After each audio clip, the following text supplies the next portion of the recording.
fe, historia de las religiones. Del jueves 1 al domingo 4 de abril, 3 de la tarde. Por Canal Institucional, a Colombia, la hacemos todos.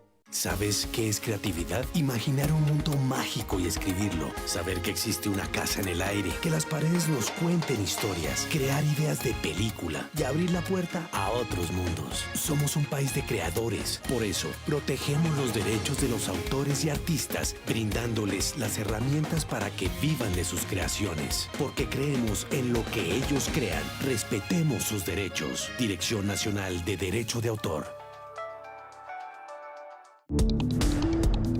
Canal Institucional, a Colombia, la hacemos todos. El siguiente programa es para todas las edades. No contiene escenas de sexo o violencia. Es apto para toda la familia y cuenta con el sistema Closed Caption.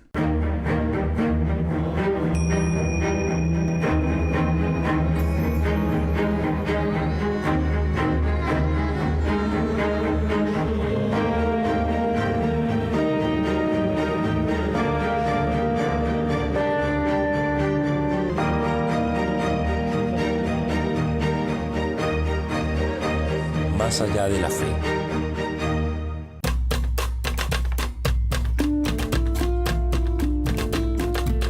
La fe. Esta monosílaba palabra de apenas 2 letras encierra sentimientos muchas veces inexplicables. Sociedades enteras se han organizado alrededor de la fe.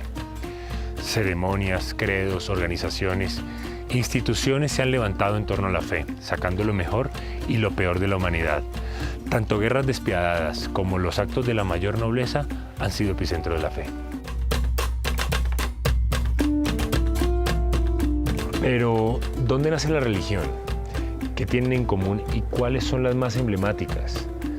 ¿Acaso el credo es una necesidad humana? ¿Es la creencia un factor indispensable en la humanidad? Acompáñenos en este especial de la Semana Mayor, donde voceros de algunas religiones nos ilustrarán en sus tradiciones, credos y rituales. Historiadores, teólogos, antropólogos, entre otros expertos, nos ayudan a desmenuzar este complejo tema para comprender qué hay más allá de la fe. Vámonos al origen. ¿Dónde inicia la fe? ¿Qué registros hay en los antepasados de la humanidad para que se catalogaran las creencias?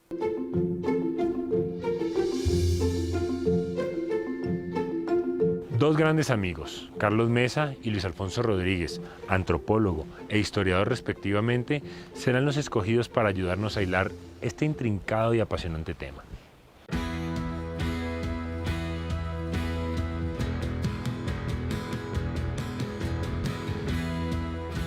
Bueno, Luis, nosotros vamos a hacer un recorrido por las religiones, pero para hablar sobre religiones creo que primero es entender en qué cree el hombre. ¿En qué cree el hombre? Bueno, pues habría que preguntarnos primero desde cuándo. Incluso desde cuándo consideramos que el hombre es hombre. Y ahí pensamos en una serie de clasificaciones como el neandertal, el Homo erectus, el Homo sapiens, y en qué creían cada uno de estos grupos y desde cuándo. En lo que primero cree el hombre es en la colectividad. Es decir, en el grupo humano que le brinda un apoyo, le brinda seguridad y le da la posibilidad de alimentarse.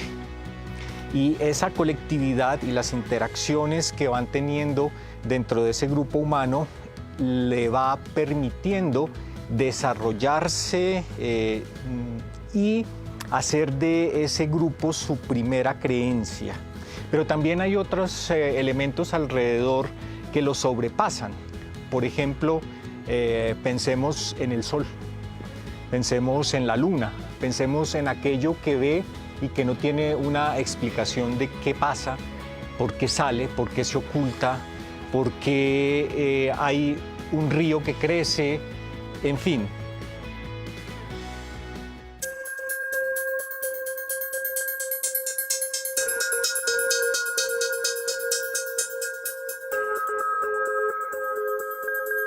El ser humano necesita creer frente a la imposibilidad de la certeza. Cuando no podemos tener certeza de algo, es necesario abocarnos a la creencia. Sobre todo, más difícil de entender, y es la muerte. Es decir, cuando uno de sus miembros pasa de estar animado a estar inanimado. Le hacen en un sitio particular un entierro y nos preguntamos allí por qué. ¿Por qué de un momento a otro este grupo humano decide darle ese destino a uno de los miembros de su grupo? Y allí entonces hay una creencia. ¿Por qué crees que el ser humano siempre quiere creer en algo? La necesidad de creer en algo está condicionada por, en este caso, por ejemplo, el miedo. ¿El miedo a qué? El miedo a morir, el miedo a que en un momento dado un fenómeno natural afecte mi forma de vida o que afecte a mi grupo social o mi familia. Bueno, primero hay que tener en cuenta que todas las personas tenemos creencias y solo que las creencias religiosas serían un subconjunto de esas creencias en general. La creencia siempre acompaña a la humanidad y hay que distinguir la religión de la creencia.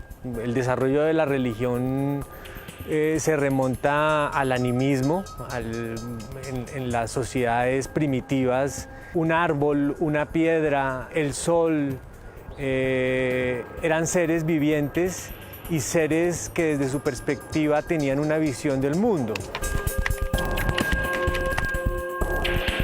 Mis congéneres tienen un ánima, es decir, un alma, tiene algo que va más allá de la corporalidad y que eso le imprime un carácter sagrado y sobrenatural. Es lo que conocemos como el animismo.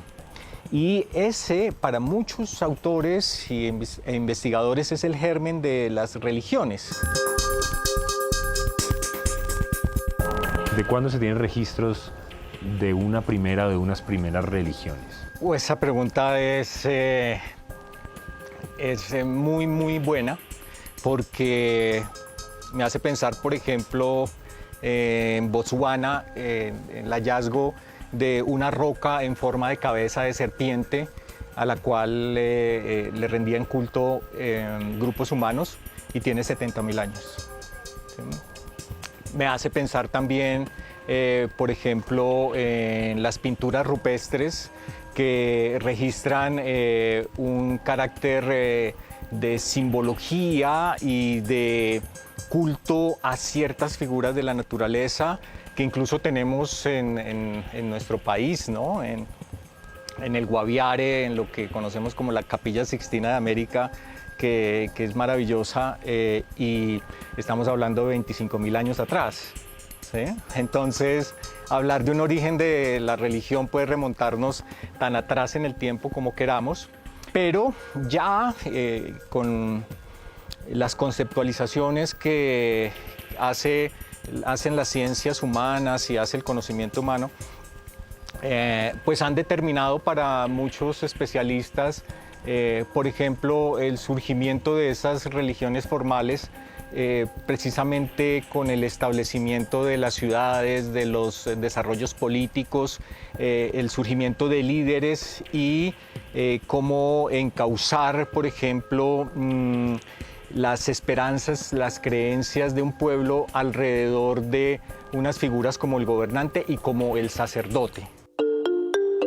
Es diferente creer a religión. ¿Qué es una religión? Etimológicamente lo dice, es una doble ligazón, ¿no? Un religions entre la entidad sobrenatural y la condición humana. Y ese vínculo, ese doble vínculo, dispone de una serie de rituales, dispone del mito, ¿sí?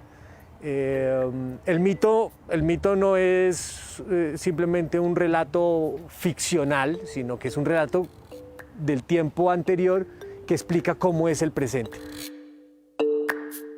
La religión lo que propone es algo contraintuitivo, es decir, que eso que sabemos que está ya inanimado, pues resulta que no muere y se convierte en un ánima que supera lo que estoy viendo de por sí. Pero por otra parte empieza a proponer, por ejemplo, unas normas de comportamiento. Empieza a proponer unos elementos de culto, unas celebraciones y unas maneras particulares de hacer esas celebraciones. ¿Alrededor de qué? Bueno, para muchos lo absolutamente necesario y es imaginarse a un Dios, ¿sí? Pero allí hay algo que creo que es importante tener en cuenta, y es que las religiones no necesariamente están relacionadas con un Dios, y está el tema, por ejemplo, del chamanismo. Luego viene un desarrollo posterior que es el politeísmo. Sociedades tribales consideraban la existencia de un panteón de deidades, ¿sí? Con los cuales mantenían unas relaciones muy personales. Esto nos muestra que hay un desarrollo religioso y que va del animismo al politeísmo, posteriormente al monoteísmo. Entonces el monoteísmo, como sabemos, son las religiones más conocidas, más institucionalizadas: el judaísmo, el cristianismo, el islamismo, el budismo, muy asociadas a estructuras de dominación y sociedades complejas. ¿Cómo definiríamos la fe? En su etimología, fe significa lealtad. ¿Lealtad a qué? Bueno, lealtad a las creencias que tengo, lealtad a un cuerpo de comportamientos que me dice mi religión que tengo que seguir. Lealtad, sobre todo, y para muchas religiones, a el Dios creador que lo domina todo. Entonces, básicamente podemos decir que es la lealtad al cuerpo de creencias. La idea de la institución religiosa es precisamente para actuar sobre las fuerzas sobrenaturales, a través del rito, a través del mito y a través del cuerpo de creencias. Un ritual eucarístico, el sacerdote levanta el cáliz y ejerce una función mágica que es transformar la sangre en vino, ¿cierto? Ahí tenemos mito, tenemos rito, tenemos una comunidad, tenemos una institución, y eso es la religión. El problema es que la fe y lo que constituye la fe lo han tomado las religiones como condicionante no solamente para considerarse un seguidor de la misma, sino también para calificar al que no lo es. Y entonces encontramos en muchos momentos de la historia cómo se califica de infiel al que no pertenece a mi religión. Muchas personas pues se generan cuestionamientos sobre la religión, sobre la Biblia, sobre la figura de Jesús, los papas, líderes religiosos, etcétera, etcétera. Y a veces pues esas dudas pues llevan a que las personas gradualmente pues abandonen las creencias religiosas. Y no solamente se califica de infiel, sino que se actúa en virtud de ello. Y el que es infiel entonces debe ser, por ejemplo, aislado, o incluso, recordemos por ejemplo el célebre episodio de las cruzadas, entonces tengo que ir a acabar con los fieles. Considerar que alguien no tiene fe en muchos escenarios de la vida social es casi como que un insulto, ¿no? Se mira peyorativamente a quien dice, no, yo no tengo ninguna fe, por ejemplo. Administración de lo sagrado, hoy la creencia está muy secularizada, no en el sentido de que haya una ausencia de creencia, todo lo contrario, la gente necesita creer, ¿sí? Pero se conecta de diferentes formas con la creencia y trasciende el campo de lo religioso para ir al campo de lo artístico, al campo de lo político, a múltiples campos. Y si revisamos un poco este siglo y este milenio, es una época en donde hay un desencantamiento, como hace 200 años en el siglo XIX podíamos ver un desencantamiento de las imágenes religiosas del mundo y de las imágenes estamentales, una confianza en la ciencia y en la técnica. Hoy está pasando algo contrario, y es que nos desencantamos de la ciencia, de la técnica, del positivismo, y exploramos la creencia, ¿no? Entonces se vuelve como una actitud también muy ecléctica de ver de dónde echamos mano. Entonces está la nueva era, están los cristales, están las religiones ancestrales, están las filosofías indígenas, y de todo eso la gente extrae una creencia, pero no hay una relación con grandes colectividades ni con grandes imaginarios. Está mucho más secularizado esta idea de la creencia. Por eso es muy importante distinguir el creer y la creencia de la religión. Como podemos ver, desde inicios de la humanidad la creencia está innata en su existencia. Los asentamientos sociales fueron fundamentales para que se hiciera colectivo el credo. Estos son los mayores vestigios de la religión.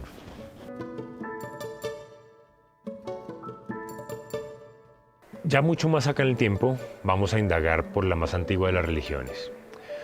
Tuve la oportunidad de entrevistar al rabino Yehuda Gitelman, quien no solo nos habló de la antigüedad del judaísmo, sino también de sus tradiciones. Mejor dicho, voy a reproducir esta entrevista que me despejó muchas dudas y me ayudó en la búsqueda de lo que llamamos la fe. ¿En qué está basada el judaísmo realmente? Nosotros tenemos unos principios básicos que tienen que ver con Dios omnisciente, omnipotente, creador del mundo. Este es el gran principio. Creemos en la Torá, en el Pentateuco, como fuente de inspiración y las herramientas que Dios nos da. Tenemos una relación muy directa con la ley, esta ley que permanentemente hay que reinterpretarla. La ley no es caduca, no es vieja. Si es vieja, no me sirve, porque estamos en otra sociedad que no tiene nada que ver con... Estamos 2000 años después, 3000 años después. Entonces, esta ley tengo que permanentemente interpretarla. Creemos en la igualdad de género, en los derechos del hombre y de la mujer, igualmente. Y esto se practica en forma permanente. Nuevamente, dentro de nuestra sinagoga, el lugar que la mujer y el hombre ocupan es exactamente el mismo. Otro de los temas, de los pilares, es el tema de Israel, la relación que tenemos directamente con Israel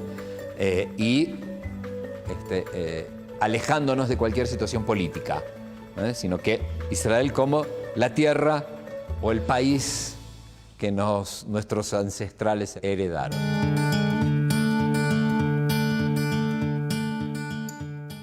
La sinagoga es el espacio en el cual nos reunimos para rezar, ¿ok? Este espacio viene a sustituir lo que era antiguamente el Templo de Jerusalén, construido inicialmente por el rey Salomón. Se destruye el templo, años 70 era común. ¿Dónde vamos a encontrarnos? ¿Dónde vamos a rezar? Surgen estos espacios, en un lugar social, de negocios, de estudio y también de rezo. Entonces la sinagoga viene hoy a cumplir ese espacio, entre otras cosas, para rezar. Y por eso tenemos tanta simbología dentro de la sinagoga. O sea, tenemos los rollos de la Torá, están guardaditos ahí adentro, que es el Pentateuco. ¿Okay? Entonces, ¿qué hacemos con ellos? Los sacamos una vez por semana, los leemos, los reflexionamos, los estudiamos, y así vamos, y así vamos, y así vamos. Es renovar el mensaje permanentemente. ¿Qué es la Torá? ¿Qué es el Pentateuco? La Torá es el centro espiritual, es el libro y las herramientas que Dios nos dio para tener una vida de comportamiento, no solo como judíos, como personas. Porque para ser un buen judío primero hay que ser una buena persona, si no, no sirve. Entonces el Pentateuco es eso, son las herramientas que Dios nos dio, en cuyo interior están las mitzvot, las leyes, los dogmas de comportamiento, la forma en que yo tengo que conducirme desde que me despierto hasta que me vuelvo a acostar. ¿Es cierto que el judaísmo es la más antigua de las religiones? No podemos entender al judaísmo en su origen sin entender lo que pasaba en la sociedad de la época. O sea, no era que el judaísmo estaba solo en el mundo y no había nadie más. Estaba lleno de pueblos. Entonces sí, puede ser que el judaísmo, y eso lo entiendo a partir de mi poco conocimiento, la primera religión en la cual establece la existencia de un único Dios. Nuestros patriarcas o nuestras matriarcas no creían en un único Dios, pero el Dios superior, llamado Adonai, llamado Elohim, no importa, distintos momentos. Pero sí existía esta idea de otros dioses. ¿Qué tiene que ver Abraham en los inicios del judaísmo? En verdad, Abraham tiene que ver en los inicios del judaísmo como tiene que ver en los inicios del islamismo, como tiene que ver en los inicios del catolicismo. Este es el concepto del monoteísmo. Es el primero que va a decir, sí, bueno, hay un montón de dioses, pero hay uno que está arriba de todo. Este es el concepto abrámico, y por eso somos las religiones abrámicas. Y por eso somos primos entre todos. El pueblo musulmán o el pueblo católico, estamos todos en la misma, o sea, estamos en el mismo barco. ¿Ah? No hay nadie que se haya salvado de este barco. Estamos todos en el barco. Y si no remamos para el mismo lado, es ahí donde empezamos a tener estas diferencias, que en verdad hay más cosas en común que diferencias. ¿Quién era Jesucristo, Jesús, para el judaísmo? Bien, esa es la pregunta del millón. ¿Tá? Generalmente es la pregunta, muchas veces la más difícil de responder. Primeramente, tenemos que saber de dónde y quién era Jesús. Por lo que tenemos en la literatura rabínica, un gran conocedor del judaísmo, conocedor de las leyes, de las discusiones. Es más, Pascua para los judíos, pero Pascua para los cristianos. Y vean qué interesante, están juntas. Semana más, semana menos, bueno, por un tema de calendario. ¿Y qué estaba haciendo Jesús en la última cena? Pascua judía. Estaba conmemorando la Pascua, eso quiere decir que él era un gran conocedor, sin duda era un gran conocedor de todo lo que tiene que ver con los principios y la ideología del judaísmo de la época, sus apóstoles también. Lo que él entiende en su momento es que esta sociedad está totalmente corrupta y esta sociedad no sirve así. Y él se levanta contra esa sociedad. Por eso que él es condenado. ¿Por qué? Y es condenado por esa sociedad. Porque era mucho mejor vivir en esa corrupción que levantarse. Y bueno, cuando alguien se levanta y denuncia, bueno, lo mejor es, y bueno, corrámoslo del mapa. Eso fue lo que pasó con él. Solamente que, bueno, los apóstoles, sus alumnos y los alumnos de los alumnos abrieron este mensaje al mundo. Esto es lo que hay que aprender de estos líderes, de Abraham, de los patriarcas, de todos aquellos que se levantaron en su momento contra los ídolos, en su momento contra el establishment. Esto es lo que hay que empezar a entender, ¿tá? De lo que nuestras religiones nos dan, mucho más que el ritual. Lograron poner a la gente a hablar de ellos 2000 años después, o sea, durante 2000 años después y de aquí para adelante. Tenían visión de futuro. Sí. Tenían visión de futuro. Eran líderes reales. Y ser líder no es fácil. No es fácil en ninguna sociedad, menos en esa sociedad. ¿Cómo llega el judaísmo a Colombia? ¿Dónde estaban concentrados los judíos? Principalmente en Europa. Con el Holocausto y las guerras mundiales, los habitantes de ese mundo emigran a distintas partes del mundo, no solamente judíos, sino que muchos emigraron. El judaísmo específicamente busca en América del Sur uno de los refugios más importantes. ¿Por qué? Por cuestiones políticas. Porque ni Argentina ni Brasil, ninguna de ellas estaba envuelta en este tema que tiene que ver con la guerra mundial. En Colombia específicamente la inmigración que llega es una inmigración alemana. Buscando refugio, buscando nuevos horizontes, porque entendamos también que el judaísmo alemán siempre es un judaísmo renovador. Esa intelectualidad que viene de Europa, aquí todavía no estaba. Y Colombia era uno de los puntos interesantísimos. Y por eso que viene la intelectualidad a Colombia. O sea, Colombia tiene una intelectualidad y un mundo judío muy intelectual. Los grandes intelectuales vienen a Colombia. No se pierda, en el próximo capítulo, una de las religiones más importantes de la historia de la humanidad, la religión católica, sus diferentes vertientes y el por qué tomaron caminos diferentes.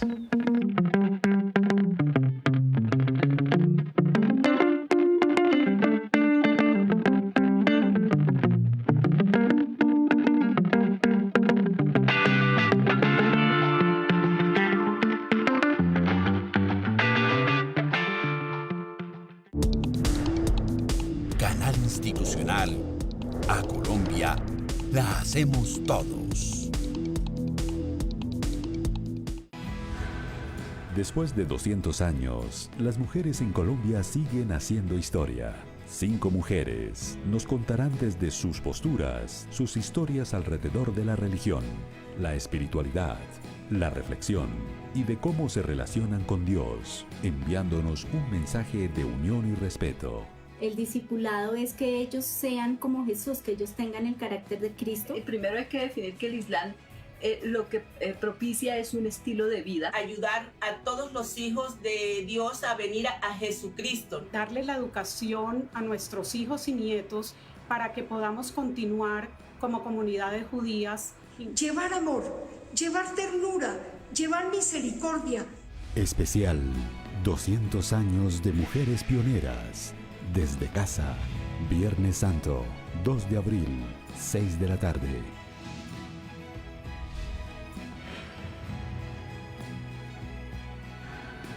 Canal Institucional. A Colombia la hacemos todos. Las religiones son parte fundamental de la historia del hombre y su búsqueda por resolver grandes interrogantes. ¿De dónde venimos? ¿Cuál es nuestro propósito? ¿Qué es la religión? ¿Y cuáles son las diferencias entre ellas? Descubre algunas de estas respuestas en Más allá de la fe, historia de las religiones. Del jueves 1 al domingo 4 de abril, 3 de la tarde. Por Canal Institucional. A Colombia la hacemos todos. Mientras las grandes potencias mundiales exploran el sistema solar, nuestros campesinos siguen trabajando en sus cosechas para llevarle alimentos al país en esta pandemia. Todos somos noticia. Por eso llega RTVC Noticias, para conectarnos con todo lo que ocurre de forma oportuna, dinámica y equilibrada. Llega el noticiero de todos, el noticiero de la televisión pública. RTVC Noticias. Lunes a viernes, emisión mediodía. Por Señal Colombia.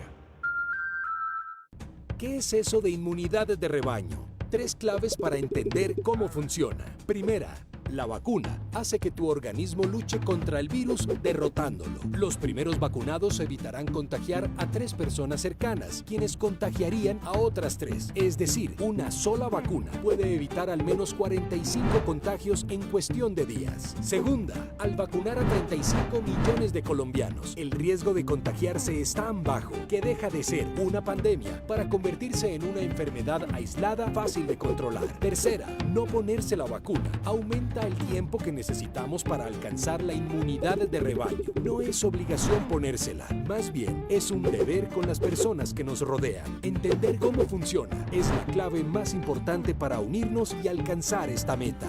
Detener el contagio es responsabilidad de todos. Gobierno de Colombia.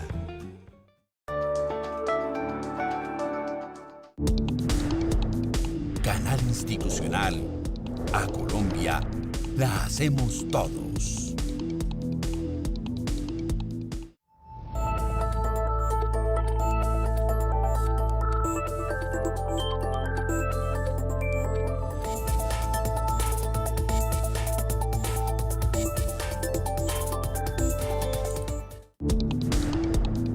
Canal Institucional.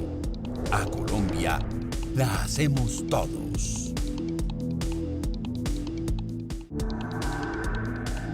A continuación, Bicentenario, anécdotas de voz a voz.